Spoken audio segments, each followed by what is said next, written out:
میں مولانا روم کی ایک چھوٹی سی کہانی سنانا چاہوں گی. ایک گڈریا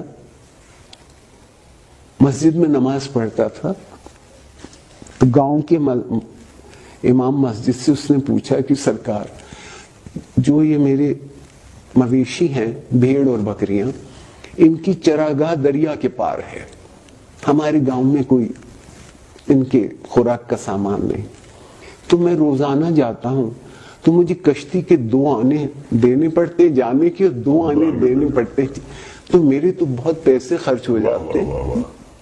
تو آپ بڑے پڑھے لکھے آدمی ہیں, اتنی بڑی بڑی باتیں بتاتے ہیں, آپ مجھے کوئی ایک چیز بتا دیں کہ میرے یہ پیسے بچ جائیں کشتی والے کو جو میں دیتا ہوں. مولانا نے سوچا میں اس گڈری کو کیا سمجھاؤں گا, اس کی سمجھ میں کیا آئے گا. کہا بسم اللہ الرحمن الرحیم کہہ کے اپنے مویشی بھی اور خود بھی دریا میں اتر جائے کر. اگلے سے اس صاحب یقین نے صاحب یقین نے جو ملا نے کہا تھا اس پر اس نے بسم اللہ پڑھی, اپنا تہمد اپنی کمر سے باندھا, مویشیوں کو بھی اور خود بھی, اور دریا کے پار. آہا بے حد خوش 2 آنے بچ گئے, میرے بچوں کا کھانا اچھا آ جائے. واپس بھی ایسے ہی آ گیا. اب زندگی بہت اطمینان سے گزرنے لگی. ایک دن شام کو وہ اپنے مویشی گاؤں واپس لانا چاہتا تھا تو دیکھا کہ مولانا بھی وہیں کھڑے اور بہت پریشان ہیں. دنیا بھر میں دستور ہے کہ سورج ڈوبتے ہی کشتیاں الٹی کر دیتے ہیں. ملا کشتی الٹی کر دیتا ہے کہ اب سفر ختم, اب کل جب سورج طلوع ہوگا تو پھر سفر کی ابتدا ہوگی. غروب ہو چکا تھا سورج. انہوں نے دیکھا یہ اپنے پورے ریوڑ کے ساتھ مزے میں گوالا گاتا ضرور ہے, ریوڑ والا گاتا ضرور ہے, اس کی طبیعت میں موج ہوتی. یہ چلا آ رہا تو اس سے پوچھا کہ تم کیسے پار جاؤ گے. یہ تو کشتیاں الٹی کر گئے, کوئی ملا نظر نہیں آتا, کوئی کشتی نہ.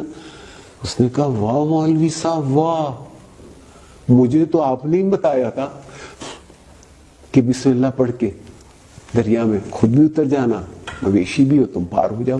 تو آپ بھی بسم اللہ پڑھیے, چلیے میرے ساتھ. وہ چرواہا صاحب یقین تھا, یہ صرف صاحب گفتار تھے میری طرح. انہوں نے بسم اللہ پڑھی, ذرا سا پانی گہرا ہوا تو ڈوبنے لگے, بہت چیخے چلائے. چرواہا واپس آیا, آگے نکل گیا تھا, واپس آیا, کیا ہوا خیر ہے.